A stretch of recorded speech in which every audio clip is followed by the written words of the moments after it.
Assalamualaikum warahmatullahi taala wabarakatuh.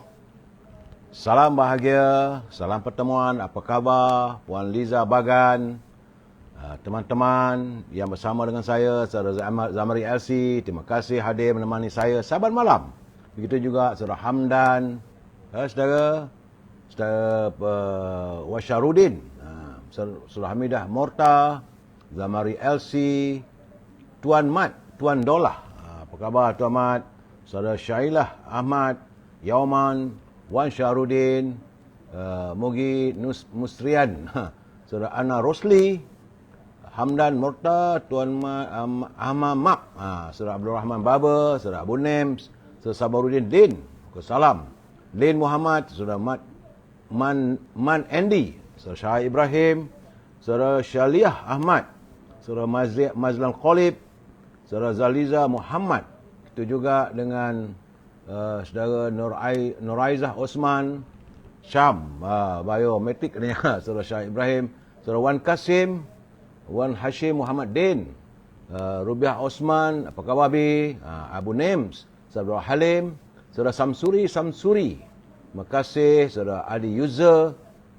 Terima kasih kerana sabar menanti pencerahan saya. Saudara Fazli Yub, Saudara Jaka Linglung daripada Pulau Pinang, Saudara Abu Nem dari Taiping, Saudara Ramzu Ram, Saudara Suring Narok, ini dari Siam kot rasanya, Suring Narok ni, Saudara Marabiah Abdullah, selamat malam, Saudara Allah Halim, Saudara Al-Jabar, Pak Chu apa khabar dari Langkap, Perak, apa Pak Chu ya, Puan Zainab dari Seremban, Hasan Hamzah, Saudara Raja Kamal, Raja Baizan dari Sungai Petani, apa khabarku, doa saya anda sihat semua, Abdul Razak, begitu juga Awang Yusof, Saudara Syarifah Hapipah, Awang Yusof, ini Pak Uda, Awang Yusof bin, tak ada. Awang Yusof aja, BN katanya. Barisan Nasional tu ramaknya. Saya Syam Gopal, apa khabar? Rudin Malik, Ramlah Din. Terima kasih untuk warga Cinta Damai. Saudara Krishna PK, apa khabar Krishna? Zaini Castello, salam kongsi Pak Choi.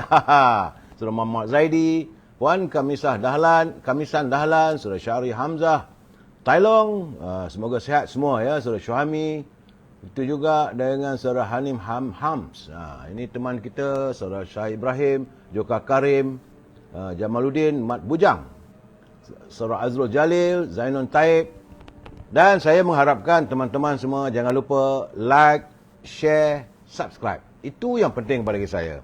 Saya akan berusaha untuk menunaikan janji saya untuk menemui anda tepat jam 10.30. Tadi saya berada di Kajang, saya menghadiri satu majlis dan bergegaslah saya. Sedap tadi makanan, ada kambing, ada durian, kambing golek. Tapi nak buat macam mana? Sebab saya dah berjanji dengan anda, saya harus bekejar untuk menunaikan janji. Hidup ini saudara, kalau kita berjanji mesti ditepati ya, Saudara Syahar, Saudara King Solomon. Begitu juga Nur Aisyah, Awi Jali, Saudara Azmi Atan, Azlan Yusof, Zamani MY, Saudara Syobah Abdullah, original, Saudara Muhammad Daud alias dari Manjung ya, Saudara Muhammad Daud. Manjung macam mana, hujan ke tidak? Saudara Zaidi Zain, katanya KWSP 10K, berdoalah kita. Saudara Roslan Arifin, apa khabar sahabat? Semoga anda sehat. Begitu Samsul Ramli, Bulan Terang dan teman-teman yang lain.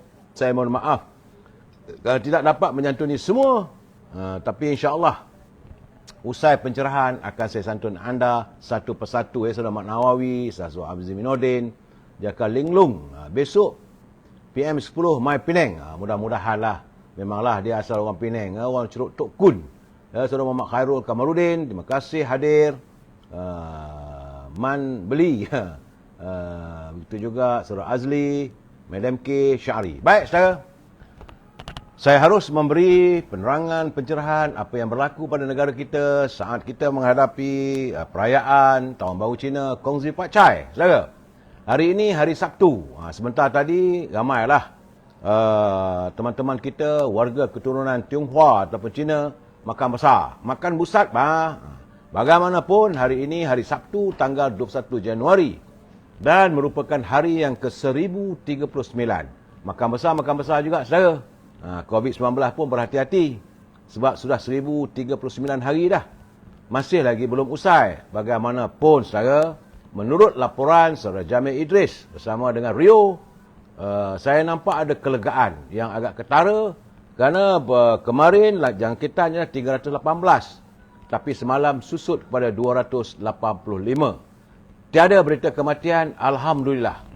Dan jumlah jangkitan keseluruhan kumulatifnya selama 1039 hari sejumlah 5,34,228 orang warga kita yang telah pun dijangkiti oleh virus corona.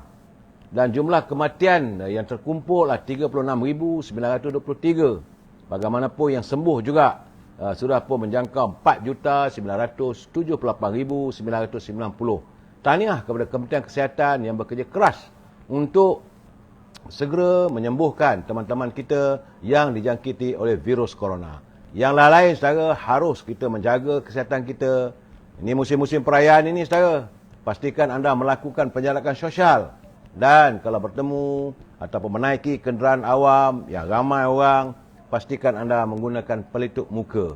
Kitalah menjaga diri kita, saudara. Dari laporan saudara Jamil Idris, saya lihat terdapat 5 negeri meningkat. Itu pun meningkat tak banyak, saudara. Peningkatannya dalam macam di Selangor 4, saudara. Di Melaka pun 4 orang tambahan. Di Labuan, Perlis 1 je. Itu tapi harus dianggap sebagai tambahan. Artinya tak banyak jumlahnya. Tetapi ia bertambah di 5 buah negeri, saudara. Susut di 9 negeri. Bagaimanapun Pulau Pinang dan Johor kekal. Iaitu Pulau Pinang terdapat 14 jangkitan dan Johor 15 jangkitan. Selangor masih lagi terkawal di bawah angka yang agak melegakan. Kerana kemarin 94 tapi semalam jangkitannya cuma 98 orang. Di bawah 100. Kenaikan cuma 4 orang dan kita mengharapkan agar kita dapat mempertahankan jumlah jangkitan dan kalau boleh kita nak segera putuskan jaringan ini. Ya, saudara, saya bimbanglah musim-musim hujan. Sekarang ni hujan, macam mana tiba-tiba raya Cina ataupun tahun baru Cina boleh hujan? Selalunya tak ada. Kalau hujan selalunya musim Deepavali. Perubahan climate ataupun climate changes sudah berubah. Baik, saudara, itulah saya laporkan kedudukan COVID-19. Terima kasih sahabat saya dan saudara Jamil Idris dan saudara Rio dari Universiti Melaya. Teruskanlah menghantar kiriman perkembangan terbaru berhubung dengan COVID-19. Baik, saudara. Ya, saudara Encik Syazli, Azli, saudara Yusuf dia kata penjilat juga ni terpulanglah. Saya, orang nak kata saya pun katalah. Nak buat macam mana, saudara? Mereka bebas. Cuma saya haraplah jangan gunakan bahasa-bahasa seperti itu, saudara. Bahasa melambangkan bangsa, saudara. Baik, saudara, kita masuk segmen e-commerce.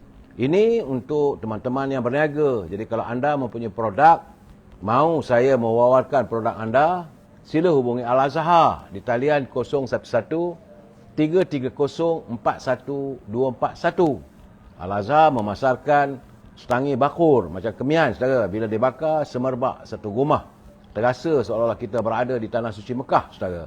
Azhar juga memasarkan minyak wangi. Juga dari tanah Arab. Berasaskan kepada pati kayu gaharu. Andainya anda tidak dapat berhubungan Al-Azhar, hubungilah Siti Farehah di talian 017-711-4300. Siti Farehah dengan dendeng manis Siti Farehah. Sedap dimakan, makan dengan apa saja boleh. Dengan kanji, dengan nasi, ataupun dengan roti, saudara.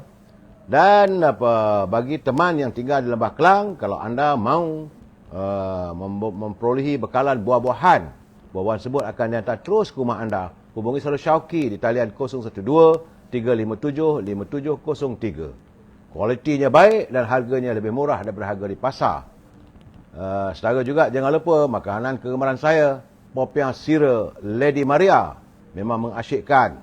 Sedap, pedas, rangup dan manis.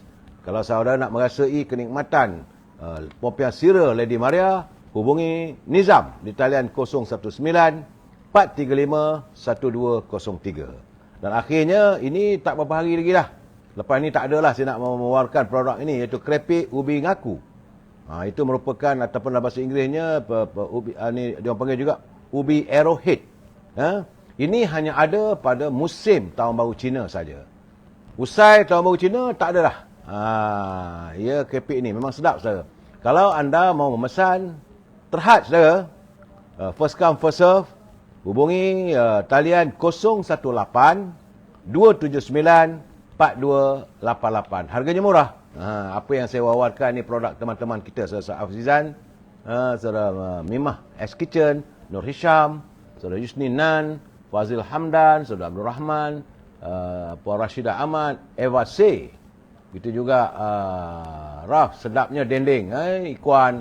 Baik saudara, usai pencerahan e-commerce, kita masuk dalam segmen naluri kehidupan. Ini harus dijadikan sebagai panduan kehidupan. Saudara jangan anggap saya ni ustaz ya. Saya hanya membaca tulisan teman-teman yang hantar kepada saya hari-hari, macam-macam mereka hantar. Tapi saya sebab harus menyemak satu persatu dan memilih yang mana yang sesuai untuk sama-sama kita hayati kiriman teman kita dalam segmen naluri kehidupan. Sebenarnya saya hari ini kita bercakap soal tentang ibadat. Nilai ibadat seorang hamba akan diukur berpandukan kepada keikhlasan ketika ia beramal. Saudara, setiap amal ibadat yang dilakukan tanpa ikhlas tidak akan memberi makna apa-apa, walaupun di mata umum mendapat pujian. Dan saudara ketahuilah, pujian itu akan menghasilkan rasa riak, sekaligus akan memadamkan rasa ikhlas. Sebab itu kita harus berhati-hati saudara, kerana mereka yang melakukan amal ibadat seikhlas hati dan hanya mengharapkan redha Allah, pasti akan merasai ketenangan dalam hidupnya. Ini kerana tidak ada sifat menunjuk-nunjuk atau membanggakan diri kepada masyarakat. Mereka juga tidak pernah memikirkan apakah amal ibadatnya selama ini dipuji orang ataupun tidak. Yang mereka harapkan adalah keredaan Allah sahaja, saudara. Jadi kita kena ikhlas, saudara, bila kita melakukan amal ibadat. Ikhlas kerana kita rasa takut terhadap siksaan Allah di akhirat nanti. Kita harus ikhlas melakukan amal ibadat kerana didorong oleh rasa ingin mendekatkan diri kepada Allah. Dan kita harus ikhlas beribadat kepada Allah semata-mata didorong oleh sesuatu kesedaran bahawa segala sesuatu yang ada di dunia ini adalah milik Allah dan hanya Allah sajalah yang berhak disembah. Saudara, jadi dalam konsep ini saya mengharapkan bila kita melakukan amal ibadat, buat apa saja pun ikhlaslah yang kita lakukan semata-mata kerana Allah SWT. Baik saudara, kita masuk segmen Mutiara Kata. Ini Mutiara Kata ini kiriman sahabat saya Tan Sri Osusukam, mantan Ketua Menteri Sabah. Katanya, insaflah. Sesungguhnya kita sedang berada dalam kegelapan kerana dosa-dosa kita. Hanya Allah saja yang tidak berhenti-henti menerangi kita dengan cahayanya sehingga menutup segala aib kita. Ingat saudara, kita sentiasa berada dalam kegelapan kerana dosa-dosa kita lakukan. Tapi cahaya Allah sajalah yang tidak henti-henti menerangi kita dengan cahayanya sehingga menutupi segala aib kita. Terima kasih Tan Sri atas kiriman Mutiara Kata yang cukup berarti bagi saya. Kita harus saling ingat mengingati antara satu sama lain matlamatnya supaya hidup kita, teman-teman kita berada dalam kesempurnaan. Saya tetap mengingatkan pimpinan negara. Ni sempena Tahun Baru Cina ni. Dah nak habis dah bulan Januari. Kemudian kita akan masuk bulan Februari. Nanti akan ada pembentangan bajet dan sebagainya. Kita mohon agar pimpinan negara janganlah berbelanja wang negara tanpa had. Kerana jika mereka berbelanja wang negara tanpa had, kita bimbang dan khawatir negara boleh muflis, saudara. Hari ini adalah hari yang ke-48. Dalam countdown kita, hari ini adalah hari yang ke-48 wujudnya kerajaan perpaduan yang diasaskan untuk menangani derita rakyat. Kerajaan pimpinan Datuk Seri Anwar Ibrahim matlamatnya semata-mata untuk menangani derita rakyat. Dan hari ini juga sudah tinggal 59 hari kita menanti lambaian Ramadan.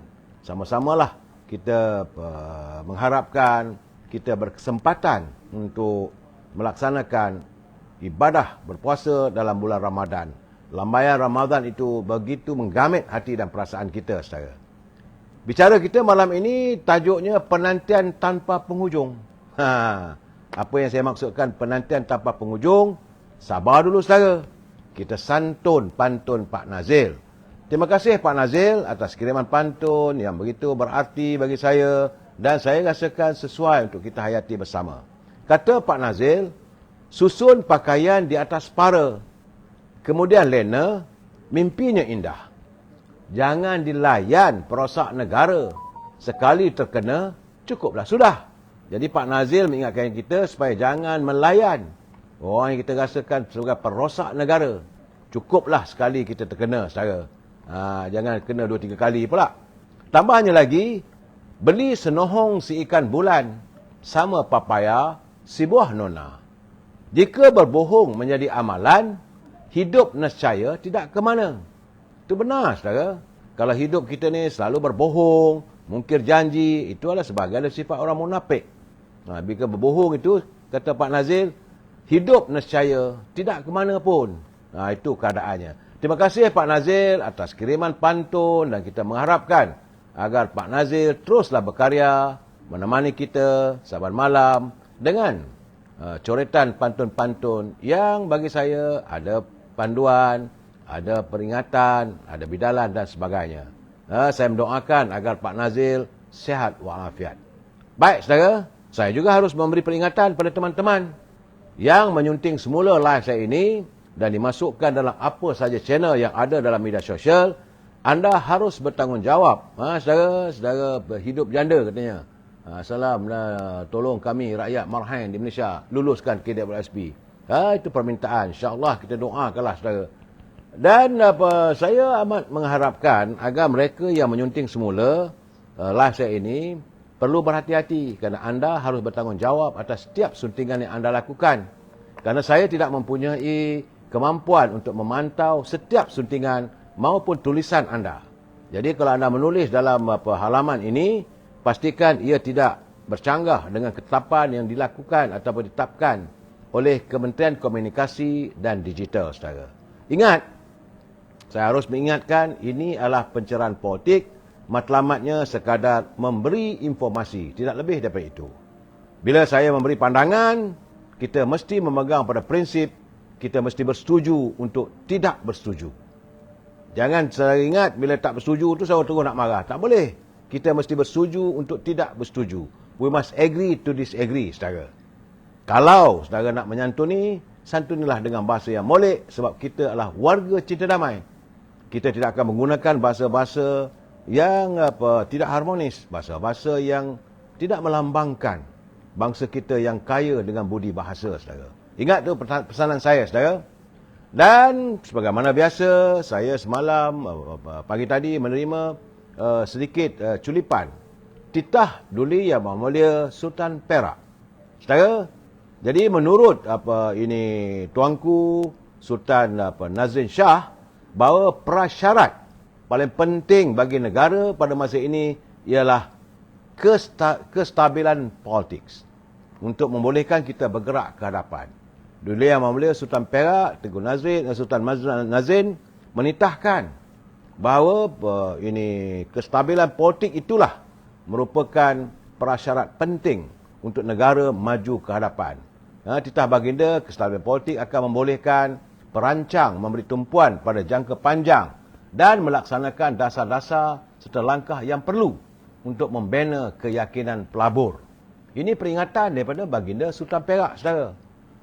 Titah baginda, pengukuhan institusi kita adalah satu lagi keutamaan kerana ia akan memastikan pelaksanaan berkesan pelbagai dasar yang akan mendorong kita ke hadapan. Titah baginda, sewaktu baginda melancarkan buku Malaysia Leap into the Future, saudara, saya melihat kemurnian baginda Sultan Nazrin apabila baginda menitahkan kita semua adalah sebahagian daripada kejayaan Malaysia pada masa kini dan masa lalu, seperti yang telah kita bina kemakmuran bersama dan untuk masa depan. Apabila kita menghadapi cabaran yang kompleks, haruslah bersama-sama.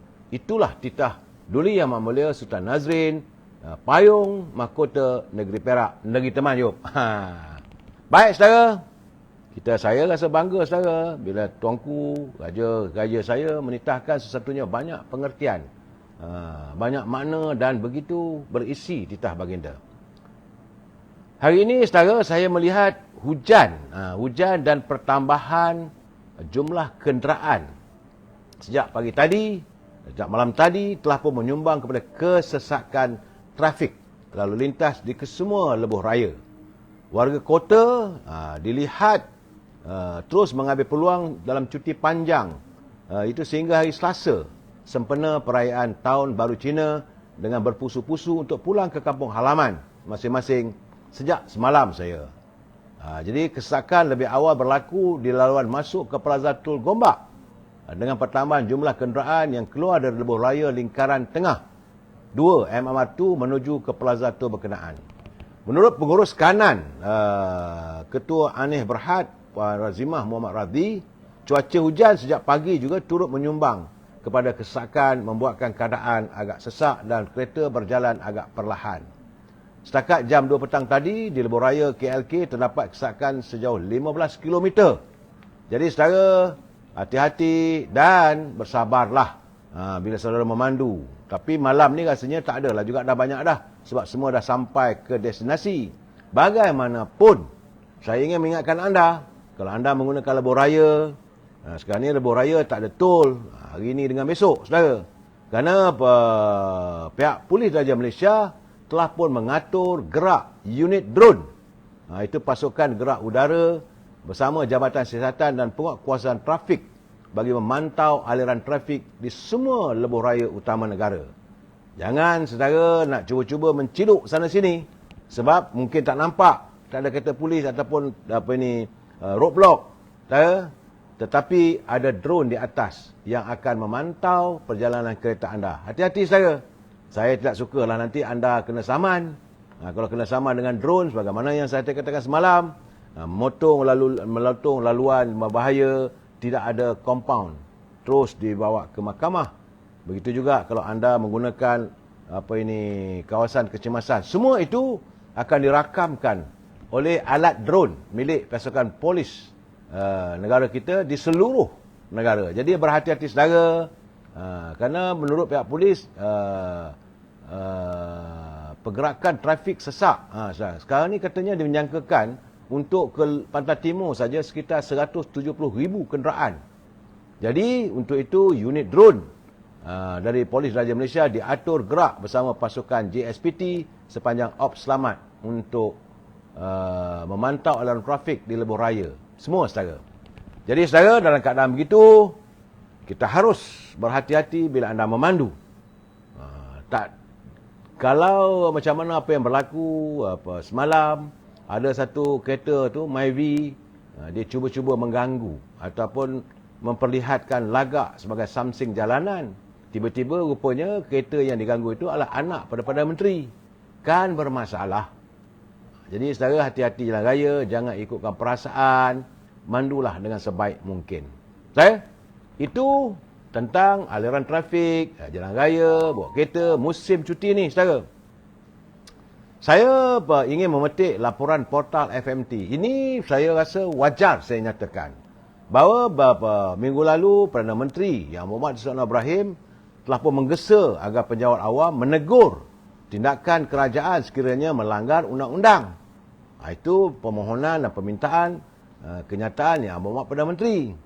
Bagaimanapun, Yang Berhormat Perdana Menteri kena faham, kena ingat bahawa para penjawat awam mereka tidak ada masalah untuk menegur ataupun mendedahkan segala kepincangan.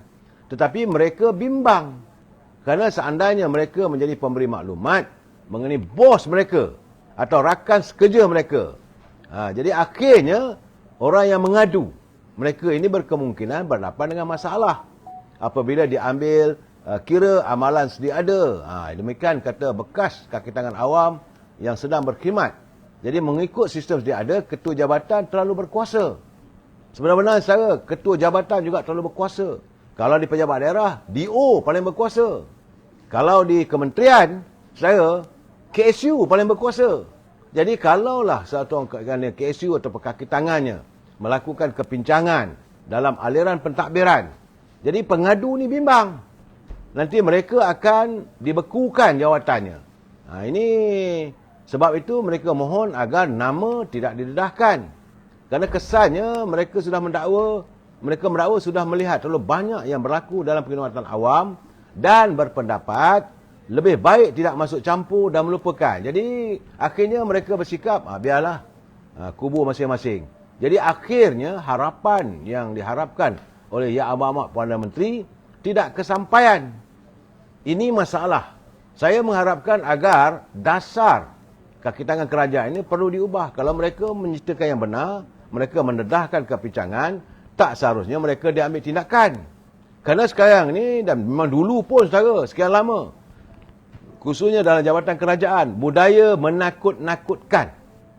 Ini kata penerima maklumat tu, sememangnya wujud dengan amalan berleluasa di kalangan rakan sekerja, memburukkan antara satu sama lain untuk mendapat perhatian bos.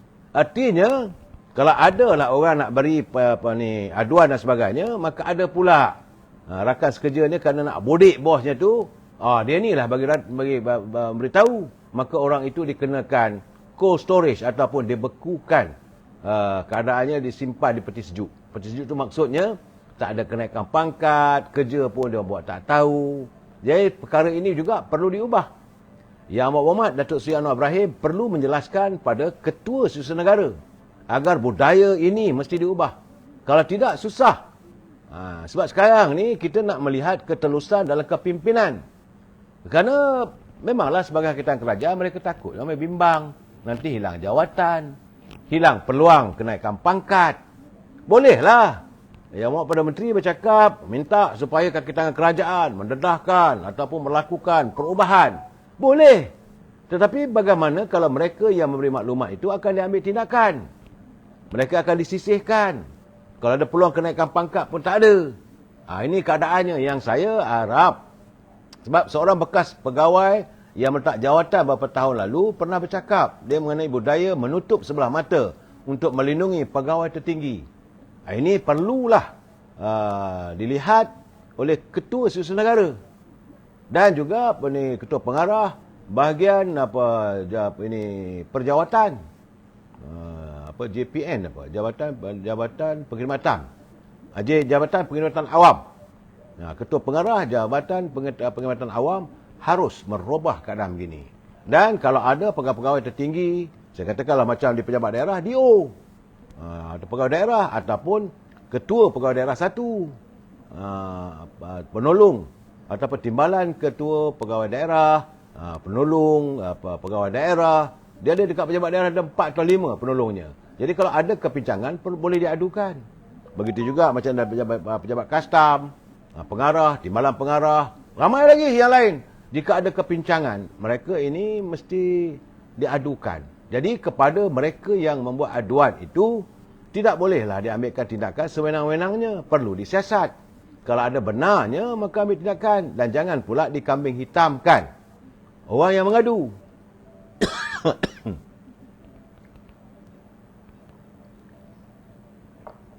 Saya mendedahkan persoalan ini kerana inilah amalan di jabatan-jabatan kerajaan yang mengakibatkan akhirnya jabatan itu berada dalam keadaan yang serba pincang.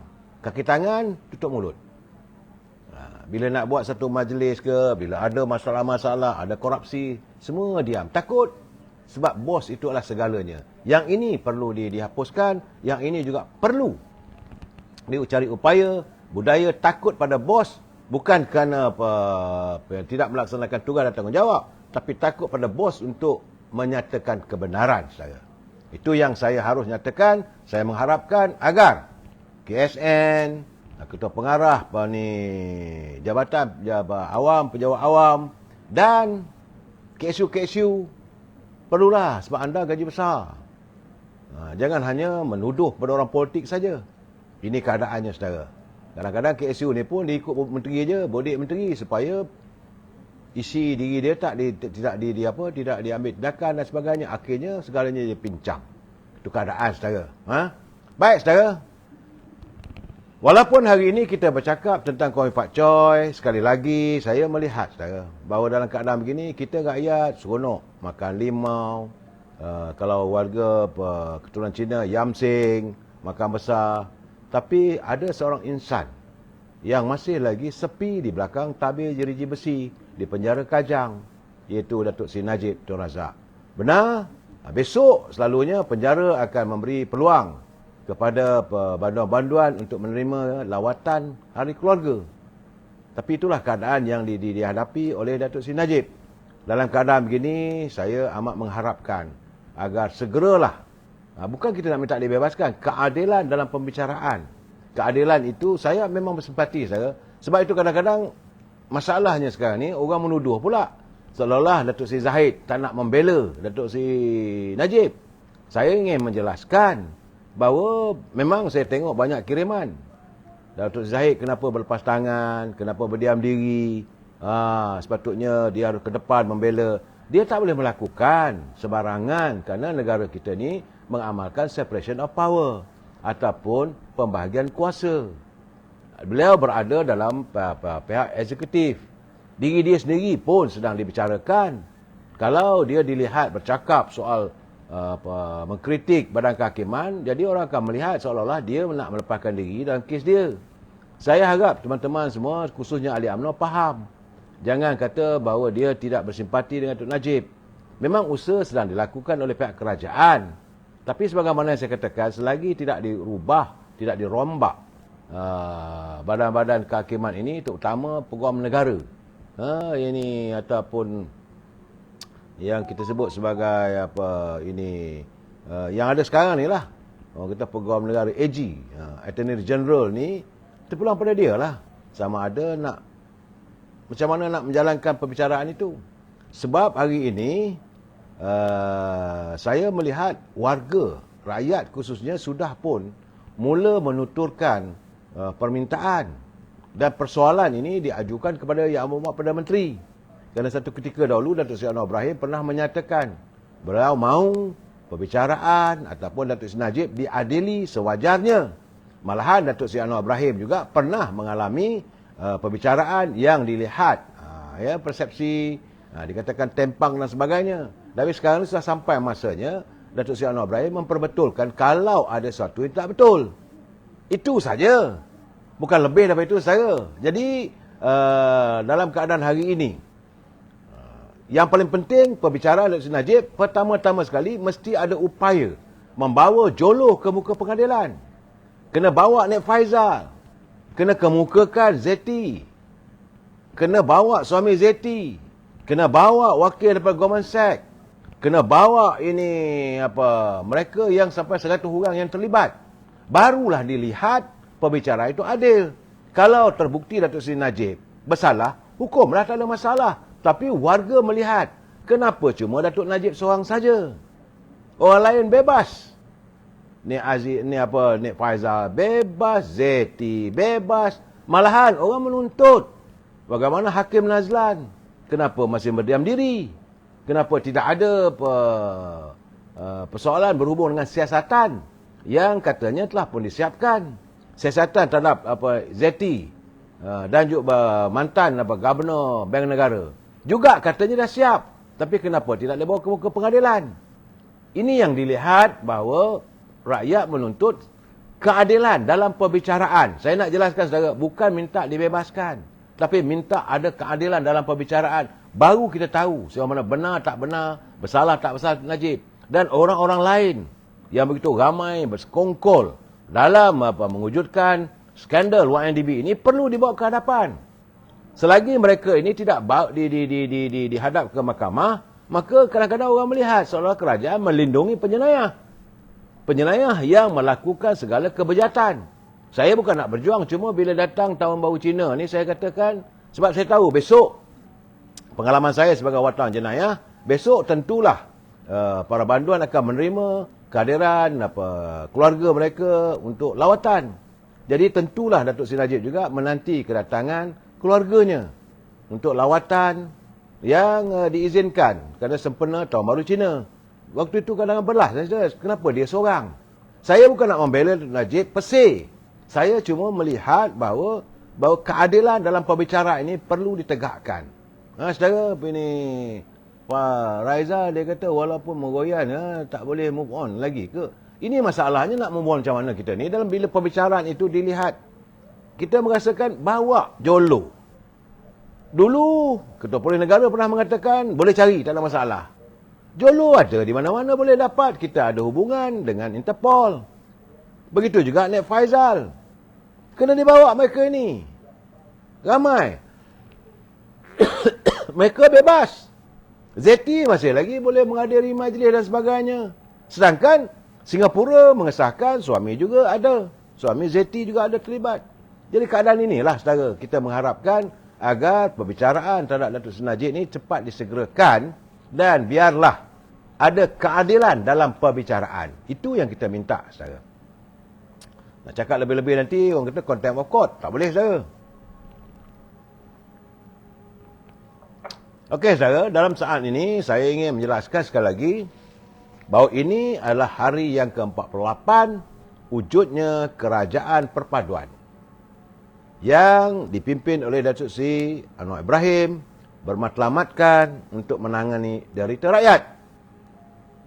Juga saya ingin mengingatkan bahawa tinggal lagi 59 hari kita menanti hadirnya lambaian Ramadan. Namun rakyat sudah menanti. Apakah penantian mereka tanpa penghujung?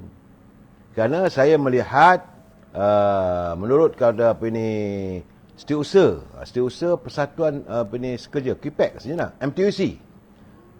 Jadi menurut Kongres Kesatuan Kerja Malaysia, dia selaku agungnya Saudara Kamarul Baharin Mansur, dia minta supaya kerajaan sepatutnya memperluaskan pelepasan cukai bagi bonus yang diperolehi oleh para pekerja swasta. Jadi kalau ini dilakukan tidaklah berlaku double standard. Menurut setiausaha Saudara Kamarul Baharin, beliau mengulas pengumuman Perdana Menteri Datuk Seri Anwar Ibrahim yang memberi pelepasan cukai untuk bantuan khas kewangan kepada kaki tangan awam di Kuching semalam. Katanya apa yang diumumkan oleh Datuk Seri Anwar Ibrahim adalah satu langkah wajar dalam memahami kepayahan yang dihadapi oleh pekerja. Namun ia juga wajar diperluaskan kepada semua pekerja termasuk di sektor swasta. Jangan pula sektor swasta bila mereka dapat bonus, maka bonus itu nak diadakan cukai juga. Saudara, kerana MTUC melihat perkara ini itu melakukan pelepasan cukai sebagai satu langkah kecil daripada kerajaan. Namun ia memberi kesan begitu besar kepada para pekerja. Dengan itu tiada lagi lah soal layanan double standard ataupun kerajaan antara penjawat awam dan swasta. Demikian menurut MTUC. Sebagaimana yang turut dilaporkan oleh akhbar Berita Harian. Jadi menurut Saudara Kamarul, pelepasan cukai itu membolehkan pekerja membelanjakan wang mereka untuk merancakkan ekonomi negara. Bonus harus dilihat sebagai penghargaan majikan kepada para pekerja dan ia amat dinantikan oleh para pekerja setiap tahun. Bila tambah-tambah lagi bila mereka berhadapan dengan kepayahan dalam suasana ekonomi yang tidak menentu ini. Jadi andainya mana-mana syarikat mengumumkan ada bonus, maka janganlah bonus itu dikenakan cukai. Cuma hari ini saya masih lagi tidak senang dengan pengumuman daripada Menteri Sumber Manusia V. Sivakumar. Sebab dia mengatakan bahawa sejumlah 500,000 pekerja asing akan dibawa masuk ke negara ini. Katanya secara berperingkat menerusi pelan kelonggaran pengajian pekerja asing yang dilaksanakan oleh Kementerian Sumber Manusia. Ini katanya bagi mengatasi kekurangan pekerja asing. Sektor-sektornya saya dipahamkan. Tapi selama 500,000 orang, saudara, bukan sikit. Saya secara peribadi saya tak bersetuju. Sebab masih lagi di negara kita ini ramai pekerja-pekerja asing yang datang tanpa izin parti. Kenapa tidak parti ini diburu, dicari dan kalau boleh diputihkan mereka. Paling tidak mereka sudah memahami budaya bekerja di Malaysia, faham masyarakat Malaysia ini bagaimana, rakyatnya bagaimana, paling tidak pun mereka juga sudah pun dapat tahu. Tak perlu lagi kita nak membuat latihan untuk dia faham tentang kerjanya. Memang kita tahu sektor perladangan, sektor restoran khususnya, memang sekarang ni banyak restoran-restoran restoran mamak lah saudara, nasi kandar ke apa semua, mereka mengalami kekurangan pekerja. Tetapi masih ramai lagi yang berkeliaran yang tak ada kerja. Kenapa tidak orang ini disediakan? Jangan kita, yang ada masalah. Datang lagi 500,000. Sebab dia kata bukan hanya sekadar 500,000. Besar kemungkinan akan bertambah lagi. Sampai 1.5 juta. Saya kata tak betul dah ni. Jadi ini sebenarnya saudara, situasi ini telah pun menimbulkan keresahan bagi warga, terutama anak muda. Nak bawa lagi mereka datang. Sedangkan peluang pekerjaan semakin tipis. Kenapa tidak juga dipikirkan upaya supaya ada sektor-sektor yang boleh diceburi oleh kalangan anak muda. Asalkan mereka dijamin keselamatan, sistem pekerjaan yang benar, terutama di kilang. Ini masalahnya kadang-kadang kilang juga melakukan double standard. Kalau pekerja yang datang dari luar negeri itu, orang itu ada penempatannya, ada hostel, bagaimana pekerja tempatan. Jadi saya haraplah agar V. Sivakumar memikirkan, Kementerian Dalam Negeri juga harus bertindak tegas untuk tidak membenarkan kehadiran 500,000. 500,000 saudara pekerja asing akan dibawa masuk. Sedangkan yang ada dalam negara kita ni pun dah berjuta. Cari, buru, ambil, tanya mereka bekerja di mana dan lakukan pemutihan. Kalau kita lakukan pemutihan dalam tempoh setahun, saya rasa selesai masalah ini. Tidak ada keperluan nak bawa 500,000 lagi. Datang 500,000 lagi, bagi saya akan mendatangkan masalah. Dia hadir mungkin nak bekerja dekat restoran. Tapi bila sampai kat Malaysia ni, dia kerja sektor yang lain pula. Masih lagi sektor restoran atau kedai makan mengalami masalah. Mereka datang, kononnya bekerja dekat ladang. Sama ada ladang kelapa sawit, ladang getah. Mereka kononnya datang ini dibawa untuk bekerja di ladang-ladang. Kita tahu memang ladang getah, ladang kelapa sawit memerlukan ramai tenaga kerja. Tapi mereka datang sini, sekejap je. Sebulan, 2 bulan, dah lari. Kerja tempat lain yang mencari pendapatan yang lebih banyak lagi. Ini yang sedang berlaku, saudara. Jadi saya harap Kementerian Sumber Manusia harus mengkaji aspek ini. Dan bekerjasama dengan Kementerian Dalam Negeri, burulah. Kalau mereka dulu datang ke sini bekerja sebagai restoran, tiba-tiba dapati mereka kerja dekat kilang. Kenapa jadi begitu? Ini dikatakan perlu diadakan pembersihan. Saya bukan nak marah ataupun nak adu domba atau menzahirkan kepincangan saja. Tapi yang pentingnya dari segi logika saya, kenyataan V. Sivakumar itu perlu dihayati. Dan jangan kita berlapang dada saja, berlapang pandang. Ayolah Menteri Sumber Manusia. Tak boleh.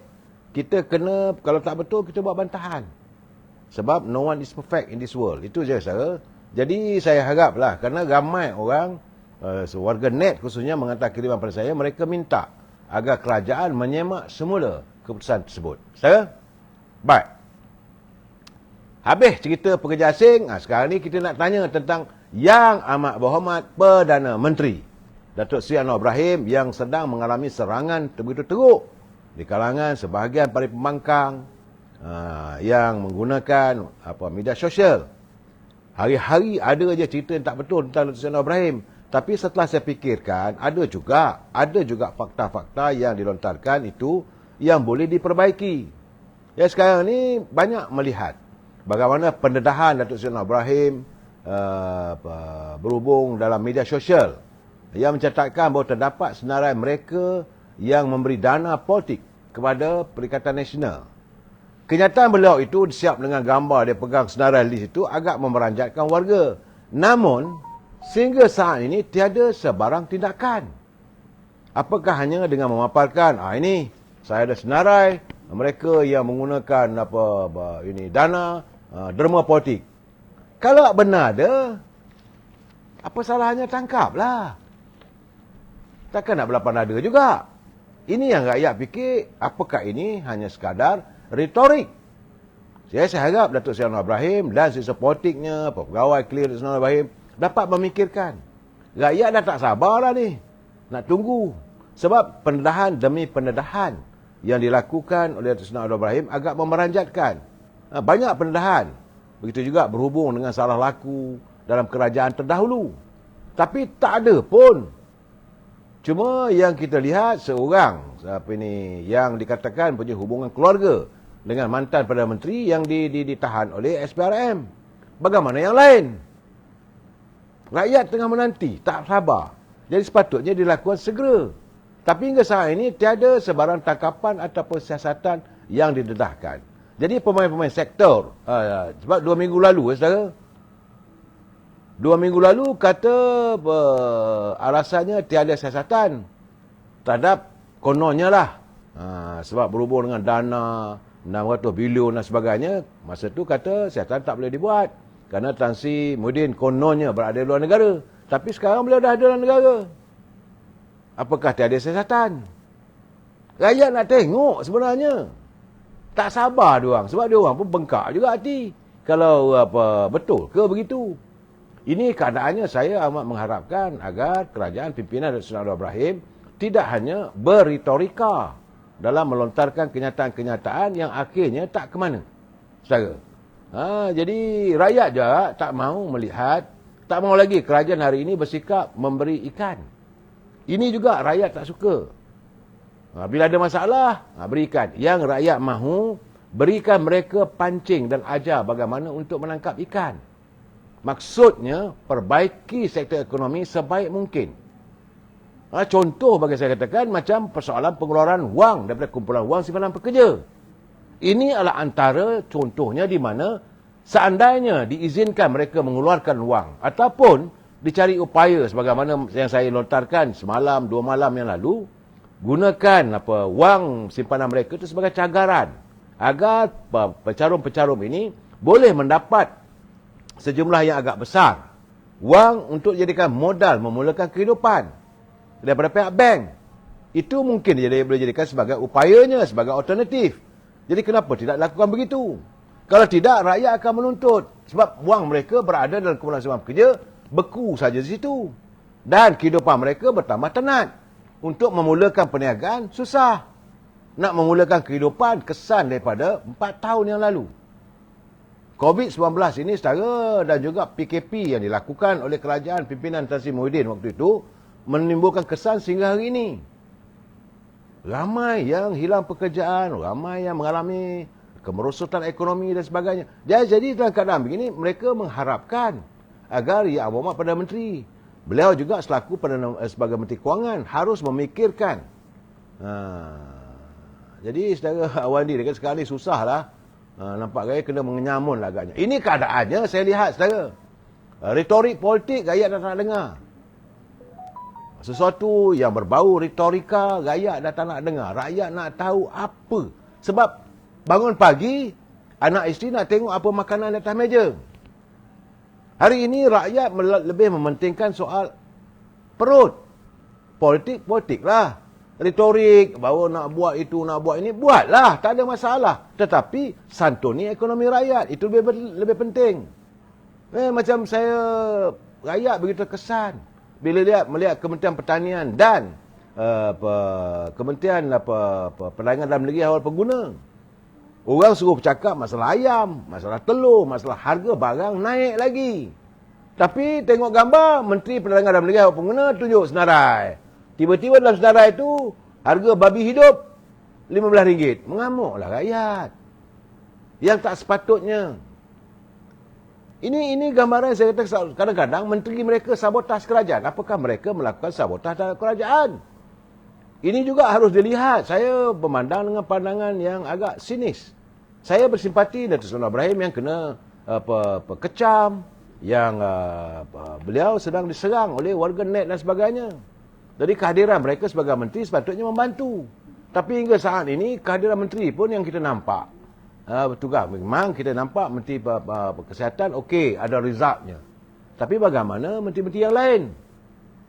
Memang kita nampak Menteri Pengangkutan Anthony Loke, memang dia menjelajahi, tengok keadaan sebagainya. Okey. Tapi macam mana menteri lain? Menteri yang paling penting sekarang ni adalah Menteri Perdagangan Dalam Negeri dan Awal Pengguna, Menteri Pertanian. Sektor ini perlu ditekankan. Dan akhirnya bila bercakap soal kita tak mau lagi adanya menteri yang menghantar minit-minit tertentu. Ini boleh membuatkan, sebab sekarang ni saya nak beritahu keadaan sekarang ni, budaya itu begitu tebal dalam masyarakat politik di negara kita ni. Budaya di mana menteri boleh memberikan sedikit oleh-oleh kepada pengikut ataupun ahli-ahli parti. Dan sekarang ni keadaannya kering kontang.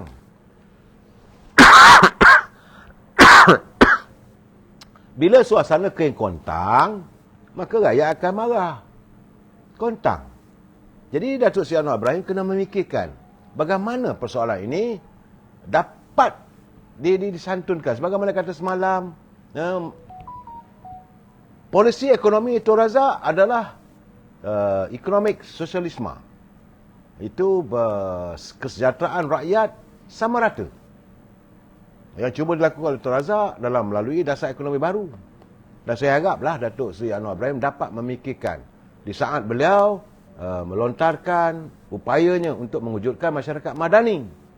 Tapi apakah dalam keadaan sekarang ni hanya madani itu saja? Kita tak mahu apa yang dialami oleh Datuk Seri Anwar Ibrahim mengikuti jejak langkah waktu zaman Tun Abdullah Badawi. Pak Allah bila dia jadi Perdana Menteri, dia pun mewujudkan Islam Hadari. Satu Malaysia bercakap soal Islam Hadari. Slogan saja. Tapi kedudukan rakyat macam mana? Waktu itu, akhirnya kejayaan pada tahun pertama beliau jadi Perdana Menteri telah dinafikan oleh rakyat. Hilang 2/3 sokongan di kalangan ahli parlimen. Pak Allah apabila mewujudkan hanya retorik. Islam Hadari, kita bongkar sunnah Nabi. Yang ku cari bukan harta berbilion-bilion. Aku tidak mencari harta. Yang ku cari adalah teman-teman untuk sama-sama mentelaah, sama-sama membongkar rahsia. Jadi bercakap saja. Rakyat kata tengok ada beranak dia juga yang kaya raya. Itu keadaannya secara, jangan lupa. Begitu juga rakyat bosan melihat macam Tuan Mahathir, saya tak nak buat apa pun. Tapi anak dia semua bilioner, bukan jutawan. Rakyat melihat dengan mata kepala sendiri. Keadaan inilah perlu Datuk Seri Anwar Ibrahim memikirkan. Jangan pula nanti tiba-tiba muncul cerita kroni pula kaya raya. Ini tak mahu. Yang penting santuni rakyat. Kalau ada kelulusan yang perlu disegerakan. Sebab saya rasalah sekarang ni masa Datuk Seri Anwar Ibrahim tidak mempunyai masa yang panjang. Sebab beliau mewarisi kemelut kehidupan ekonomi yang teruk daripada 3 mantan Perdana Menteri. Dia mewarisi apa yang berlaku era Dr. Mahathir kali kedua jadi Perdana Menteri selama 22 bulan sehingga berlakunya langkah Sheraton. Kemudian datang hadirnya Perdana Menteri Tan Sri Muhyiddin, terkurung rakyat, bendera putih di sana sini, rakyat bunuh diri. Kemudian hadir pula Datuk Ismail Sabri dengan harapan kononnya untuk menyantuni keluarga Malaysia. Apa dah jadi? Macam-macam cerita kita dengar. Malahan saya tak tahulah, ada kononnya cerita bahawa untuk mewujudkan untuk mewawarkan keluarga Malaysia tu banyak juga wang negara terpakai. Adanya katanya saya tak tahu. Ini perlu disiasat, rakyat pun nak tahu apakah kaum kroninya mendapat projek itu. Ini juga perlu disiasat. Rakyat nak tahu sebab rakyat kami miskin. Pemimpin kaya raya. Ini masalahnya saudara. Sebagaimana yang Datuk Seri Anwar Ibrahim lontarkan. Pimpinan kaya raya, rakyat papa kedana. Sekarang waktu untuk beliau membuktikan dalam keadaan sekarang ni. Dan beliau tidak punya banyak masa. Harus benar-benar menyingsing lengan. Saya setuju. Beliau berada di Sarawak. Mewujudkan bantuan 1 bilion. Okey. Tapi bagaimana dengan cara pelaksanaan? Jadi kaki tangan kerajaan yang ada, sebagai saya katakan tadi, pilihlah mereka yang benar-benar ikhlas untuk sama-sama dengan beliau untuk bertugas.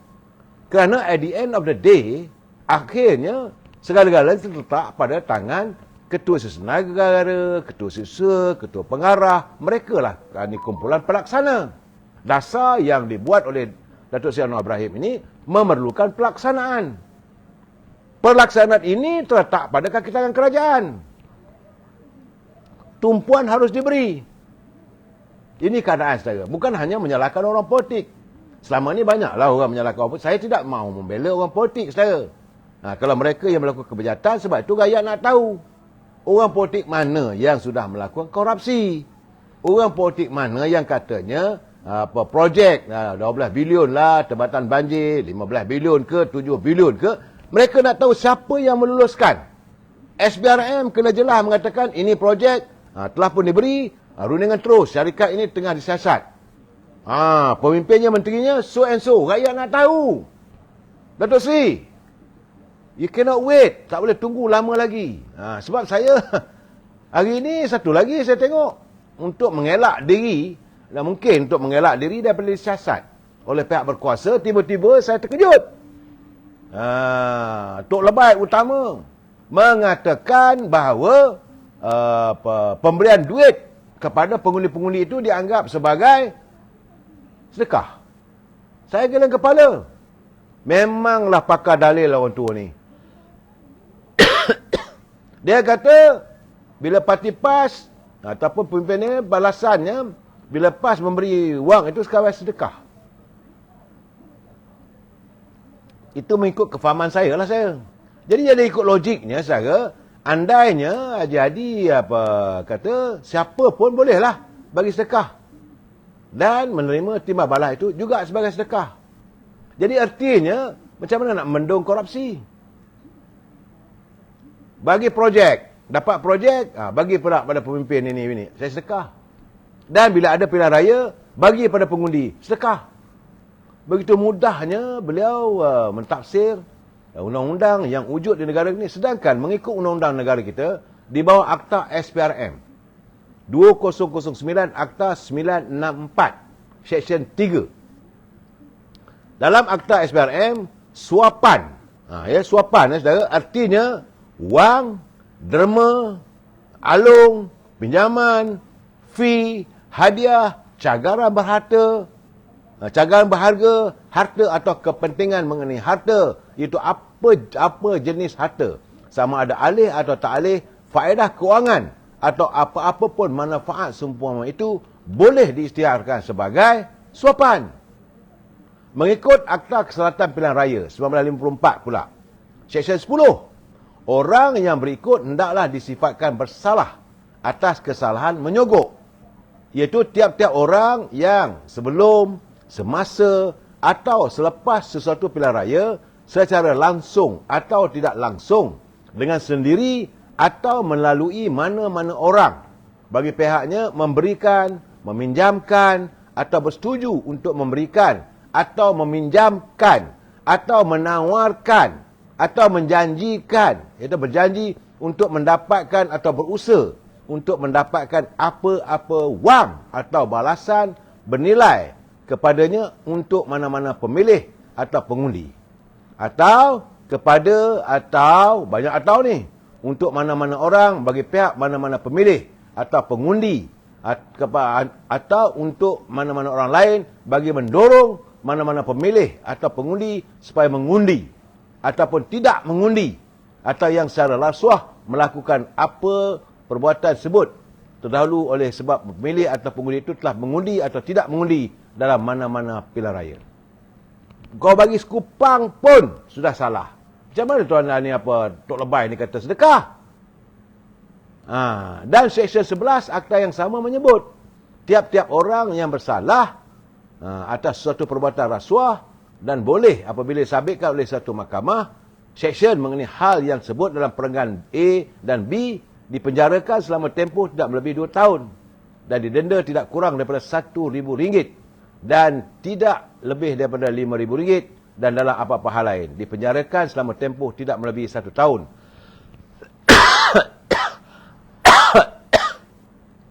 dan denda tidak melebihi RM2,000. Kesalahan di bawah perenggan A dan B ialah kesalahan boleh ditangkap mengikut pengertian Kanun Tata Cara Jenayah. Jadi macam mana Tok Lebait? Takkan itu nak dianggap sedekah? Bila dah keluar gambar, lafaz dengan nama Allah, wabillahi wa ta'ali, saya berjanji saya akan sokong PAS. Yang itulah dalam media sosial sekarang. Bagi duit. Itu boleh dianggap sebagai rasuah, bukan sedekah. Tapi Tok Lebait kata itu dianggap sedekah. Rosaklah negara kalau macam ini. Kalau ini yang dilakukan, saya rasa rosak negara kita ni secara. Itu yang sedang berlaku dalam Tingkatan Nasional. Kalau gitu siapa saja buat ni apa, luluskan projek 5 bilion, 6 bilion, sama ada runit terus dan sebagainya. Jadi bila datang pegawai SPRM, saya sebenarnya tak ada rasuah. Habis tu saya dapat meniaga untung, saya sedekah. Bila sebut perkataan sedekah, jadi Tok Lebay betul-betul lah. Kita nak mentadbir negara. Saya malah nak bertekak dengan Tok Lebay ni. Tapi tiap-tiap kali ada aja dalilnya. Dalil-dalil sebut kadang-kadang boleh ditertawakan orang. Ada kalanya saya kata tak masuk akal. Berlaku kedangkalan apabila bercanggah dengan undang-undang. Jadi janganlah kita memusingkan fikiran rakyat. Saya amat mengharapkan jujurlah Tok Lebay ni dalam menangani isu-isu yang hubung kait dengan rakyat. Kepada Datuk Seri Anwar Ibrahim, saya minta supaya jangan sesekali biarkan apa yang beliau lontarkan itu terawang-awang. Tak ke mana-mana. Hari ini Datuk Seri Anwar Ibrahim adalah Perdana Menteri. Bukan Ketua Pembangkang. Bukan lagi berada di barisan pembangkang. Rakyat tak nak dengar lagi dah. Retorika politik dan sebagainya sudah. Enough is enough. Kalau benar, ada, umumkan. Hari ini Suruhanjaya Pencegahan Rasuah menyatakan kepada saya, so and so telah pun disiasat. Rakyat nak tahu. Berapa banyak? Ini rakyat nak tahu. Sebab mereka pun nak juga rasa puas hati. Kedak mereka derita hatinya. Katanya Pak Syekh mau menangani derita rakyat. Begitu juga dengan keputusan-keputusan yang berhubung kait dengan soal moratorium, keuangan, soal ekonomi rakyat. Yang penting rakyat nak tahu pagi besok anak-anak saya ada susu untuk diminum. Pagi besok anak-anak keluarga saya ada makanan atas meja. Ini janji yang diharapkan oleh rakyat apabila Datuk Seri Anwar Ibrahim menjadi Perdana Menteri. Inilah yang diharapkan. Jadi saya haraplah kepada Pak Syekh, laksanakan secara tuntas. Jangan risau.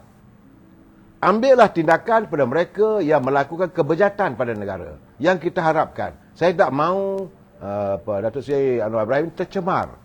Hanya bercakap tapi tak ada end. Macam main bola, bawa bola daripada tengah padang sampai dekat depan tiang gol, tak masuk skor. Kalau orang cakap apa benda pemain lah macam ni. Ini janganlah sampai rakyat begitu. Tok Guru cakap macam mana pergi Menteri Agama, sepatutnya ambil tindakan. Ini Pak Menteri Agama membisu seribu bahasa. Itu secara Mazman Talib. Ini keadaannya saudara, saya haraplah kebejatan dan kebejatan sama ada dalam parti-parti politik haruslah kita tangani, dan rakyat sekarang ni tidak lagi mampu untuk, fikiran rakyat dah tepu dah dengan masalah yang mereka hadapi, yang mereka lihat apakah penyelesaian. What is the end of the stories? Datuk Seri Anwar Ibrahim mengatakan bahawa negara sekarang ni berhutang 1.5 trilion. Rakyat tahu, setuju, tak ada masalah. Okey, apa cara kita menyelesaikan masalah hutang ini? Apakah perlu kita meminjam? Apakah perlu rakyat berjimat cermat? Begitu juga bila Datuk Seri Anwar Ibrahim mengatakan ketirisan berlaku 10 bilion, 4 bilion, 5 bilion. Rakyat nak tahu siapa.